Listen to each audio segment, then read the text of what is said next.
let's try to use a u sub for this one. Let's take u to be e to the x, du, also e to the x.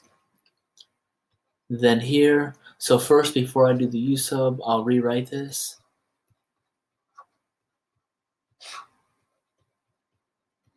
So you can see here, that is our du. So we have u up here, 1 plus u down there. And then we also see this. This is just our du. So that's all we need there.